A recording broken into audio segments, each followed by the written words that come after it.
I'm Mike. Welcome again to Ascension Church. I am really excited to be speaking today on this topic. We are going to be looking at this intersection between prayer and evangelism. We've just come off 24 hours of prayer. Well done to everyone who was up in the night or committed to an hour prayer slot. Amazing work. Thank you so much for doing that. And what I want us to look at is the idea of breathing in and breathing out. So we're going to start, and I'd like you all to take a deep breath. 1, 2, 3. Fantastic. Now, when you breathe in, you take in enough oxygen to keep your body going for about 2 minutes before you need to breathe out. And then when you breathe out, you get about 20 seconds before your body starts to seize up, starts to malfunction, and we need to take another breath. We are designed to rely on a constant supply of oxygen, a constant process of breathing in and breathing out. Now, what I'm hoping we'll understand is that this idea of prayer and evangelism are as essential to us and as dependent on one another as breathing in and breathing out. So for my illustration, prayer is like breathing in. It is time spent in the arms of God. It fills our body and our soul with life. And then evangelism is breathing out. It spreads that life to the world around us. It reaches out, grabs hold of people, and draws them back into the arms of God. Now, in the verses we just had read to us from John 17, we are zooming in on this incredibly intense moment in the Bible. It is the night before Jesus' death on the cross, and he is praying this beautiful, fervent prayer. And the structure of the prayer, as you start to read it, is like breathing. So he starts with like a deep breath in. He starts by speaking of his intimacy between him and God, together before creation in beautiful, joyful, life-giving relationship. And then he speaks of God breathing him out, sending him out into the world, breathing life to his disciples. Then he prays for his disciples' relationship with himself, breathing back in, and how he talks of his love for them and how he spends time with them before sending them out again into the world, praying that they would breathe life into the places around him. Then he prays that the disciples would draw people back to themselves, to him, and ultimately back into the arms of God, only to send them out again to spread this life all the way to the ends of the earth. This is the beautiful structure of it. And at the very end of this prayer, with everything that's going on in the build-up to Jesus' death, all the things you imagine as we're going through our Savior's mind, the thing that he chooses to pray for is you. You are the incredible subject of Jesus' prayers. He specifically brings before God, and this is the word says, all those who will believe because of the disciples' message. His prayer is that we, you and I, as the spiritual descendants of the disciples, James, John, Simon Peter, that we would know this pattern of life, that we would breathe in through prayer and intimacy with God, and that we would breathe out and share his message to the world. Because just as we cannot get by only breathing in or only breathing out, our spiritual lives need this mix of both prayer and mission, evangelism, sharing the gospel. Of the two, it's usually evangelism that gets missed, but different people with different preferences will often be at risk of neglecting one or the other. Or if you're a bit like me, you have a tendency to, at times, to forget both of them. But if you wonder why you pray and it feels a bit stagnant and a bit boring, and it feels like you're going through the same things over and over again, it might be because it's time to breathe out, to spread this gospel, to share the gospel with the world around you. Or if you find that you're often filled with fear at the idea of going out, or just a bit apathetic, you can't really see why. Why would I bother telling people about this? Or who's going to be interested in this?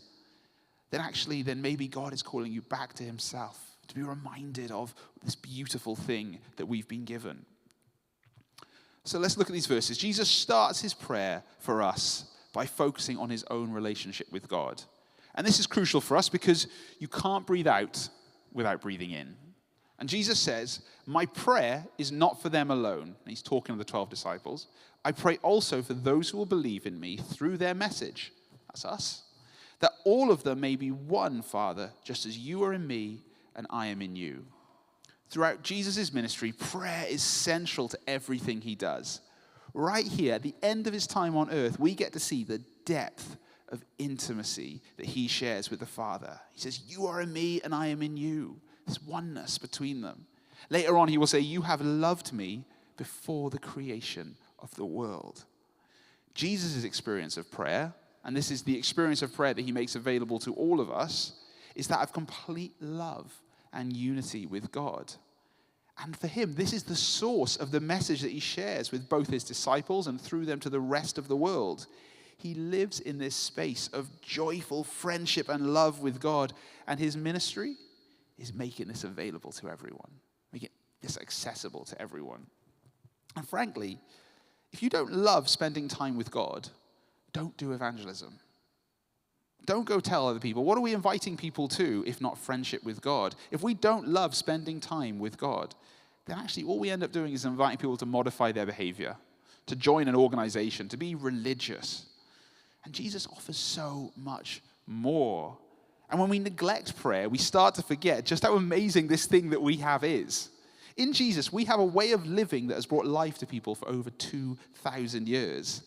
In Jesus, we have an answer to the great challenge of death and evil. In Jesus, we have a vision of a future that is infinitely more compelling than anything else the world has to offer. We have something that is going to be more satisfying, more exciting than money, than sex, than power. And the people around us need this. And when we forget it, that's the time we have to return to prayer so that God can make it, remind us of it. We breathe it in afresh every time we bend the knee in prayer. And if we want to be able to breathe out this hope to the world, then we need to grab hold of it for ourselves. You cannot breathe out without breathing in. So let's just read a little bit more. We've got some more verses. After this, he says, may they also be in us, so that the world may believe that you have sent me. I have given them the glory that you gave me, that they may be one as we are one, in them and you in me, so that they may be brought to complete unity. Then the world will know that you sent me and have loved them even as you have loved me. So in this, he's saying there's a transformation that takes place. There is a blessing that comes through prayer that affects believers, affects people who are in Jesus. It tells us that our intimacy in prayer gives us our integrity for evangelism. Essentially, people will know that we're from God when they can see that we've been with God. It's in prayer that God restores us back to the people he created us to be. It is here that he restores his image in us. It is by the work of his Spirit that we become a bit kinder, a bit more forgiving, a bit more generous. And as well as that, as we pray, we become more unified with our brothers and sisters in the church. We become more unified with Christ. We become more unified with God. And our words, as we experience this unity, as we experience this joy, suddenly our words have a bit more power to them because they're words that come from experience. They're words that are the words of witnesses, people who've seen something and want to share it. They have the integrity of lives that have been transformed. You know the difference when you're around someone who's experienced something, and you feel that difference. And then the inward restoration, this process of changing us as we pray, has the incredible effect of making us more loving to the people around us. And therefore, it makes us want, even more desperately, to share the joy that we've discovered, to invite them to Alpha, to talk to them about what we've experienced. Like, evangelism is not a recruitment drive for the Jesus fan club. It is inviting people to experience the unparalleled friendship and joy of God. Let's not pretend, though, that this isn't a scary thing to do. When you share something that is so core to your being, like it's a vulnerable place. I think anything time you share something you love is vulnerable. I was with a friend in the supermarket the other day, and we were supposed to be picking out a bottle of wine.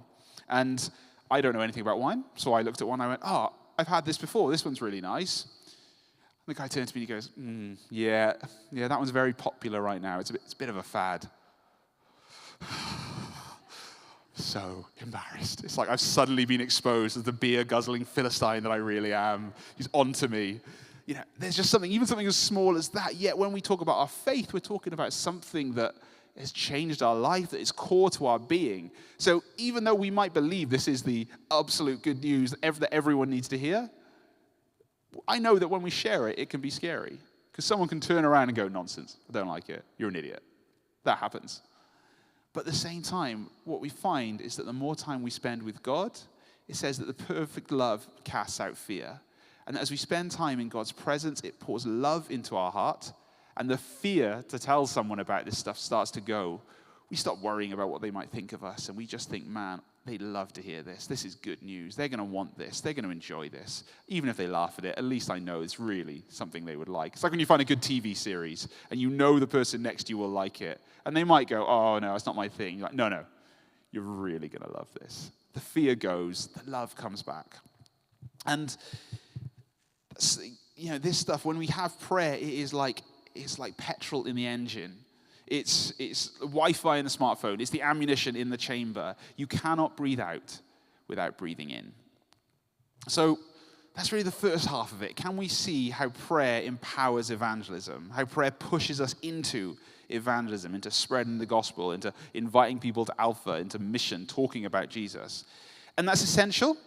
But the thing we often miss, and I've definitely been guilty of this, is that we can't breathe in if we don't breathe out.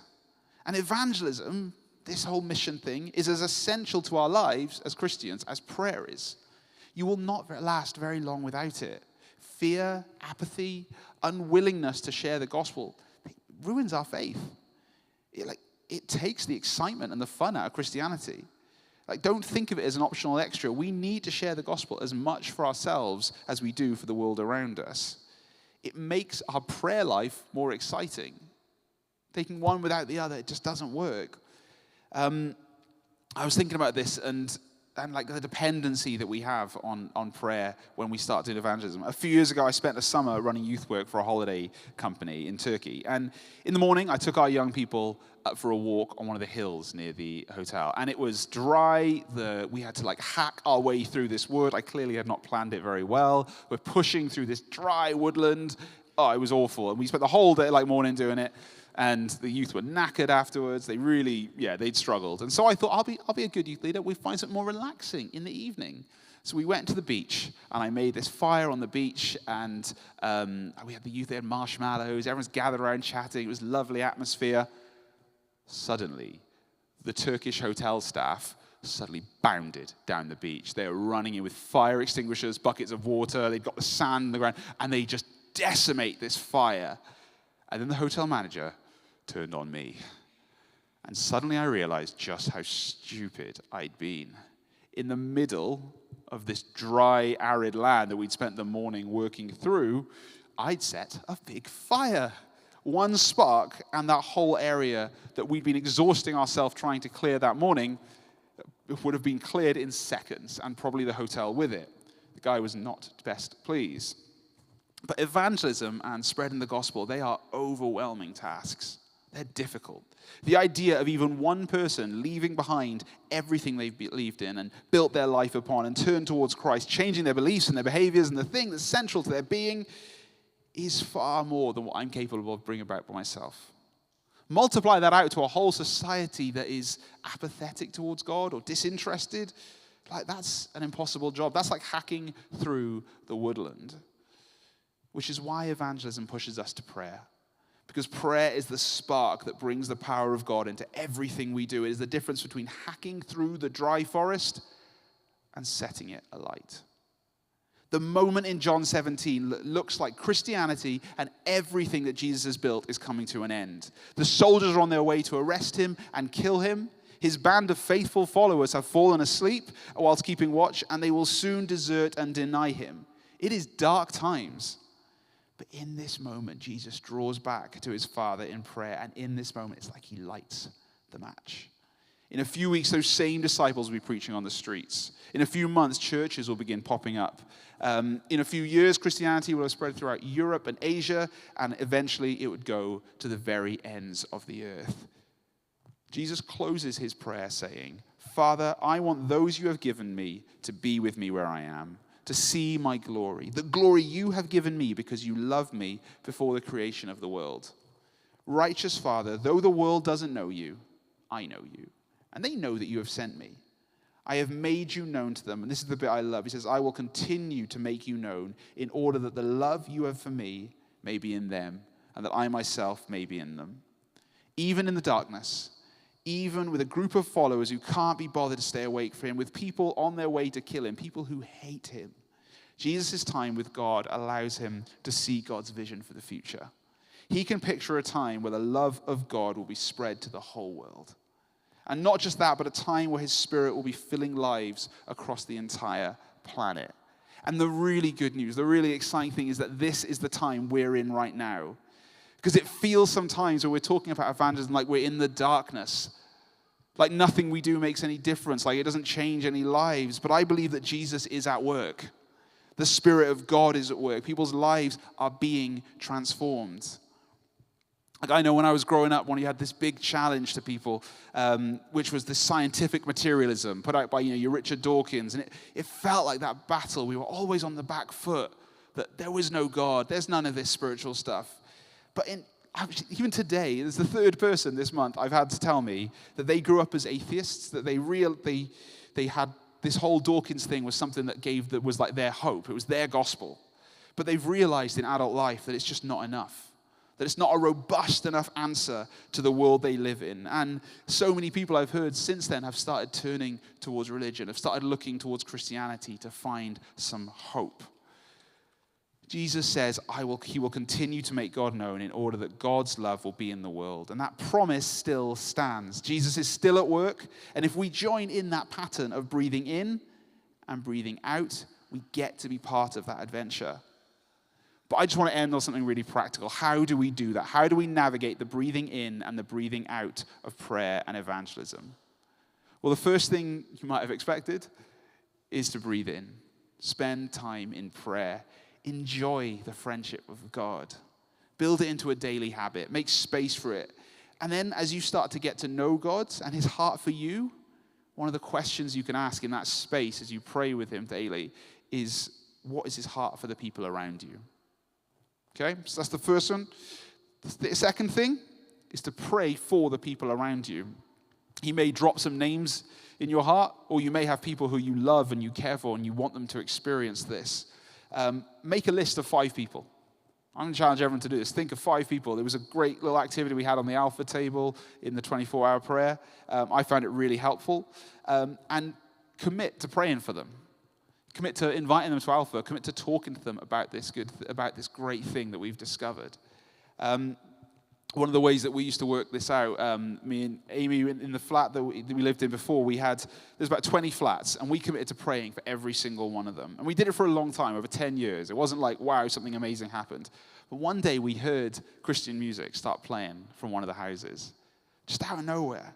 And we started chatting to the neighbor, and it turns out that her husband, who'd been out of church for a long time, had decided he wanted to start connecting with church again. He brought her along. He brought the kids along. She became a Christian. And honestly, I've never met someone so on fire. She was so desperate to tell people about this. Now, I don't know how that happened. I don't know. That wasn't our clever words, but I do think the prayer and the commitment to it made it happen. Just another one is during that same period of time, we had a bunch of lads who would play football at the front of the flats. And as we were praying for them, I ended up chatting to some of them. And we started playing football together. And they ended up coming along to the youth group that we had at our church. And they brought some of their friends along. And we got to the point where I would chat to the friends. And they were like, the gospel bit, that bit you talk about Jesus at the end of the youth group, that's my favorite bit. I loved it. And I just think that groundwork of prayer, but the willingness to breathe out, grab hold of people and bring them back to God is crucial. So we need to pray for ourselves. We need to pray for people around us. And the last thing I want to do is just to challenge you to pray with people. Because there's a moment of breathing in, and then you breathe out. But in that thing, what Jesus does is he grabs hold of people and breathes them back into the arms of God. That's the process that we're inviting people into as we do this breathing. And when we pray for people, like we meet up with them, we say, it makes space for God to speak to them through you using prophetic words and images. It allows God to show his love through healing and comfort. Just another story. I was chatting to a mum a few weeks ago, come into the cafe, and she was telling me a bit of stuff about her job, and she was fine, but you know when you can just tell something's not quite right. And I offered to pray with her, and the next day she made a point to come back in and tell us that she'd got a new job. And I don't know her whole situation, but I felt powerfully that in that moment she'd experienced something of the love and care of her father. Like as we breathed out, she'd experienced the life that God had given to us. And so it's a great thing. And so can I challenge you, as you meet with people and you experience their need, can you offer them prayer? Not just, I'll go home and pray with you, but actually, even though it's awkward and we're British and we want to try and do this, actually stand there and offer to put your hand on their shoulder and pray for them. I have a friend who was elapsed. They'd been a Catholic growing up. They'd become a bit of an agnostic. They hadn't really knew what they believed about anything. And she had one small interaction. Someone else prayed with her, just said, can I pray for you? And it was started a process of transformation that led her to become one of the most daring evangelists, strongest Christians I've ever met.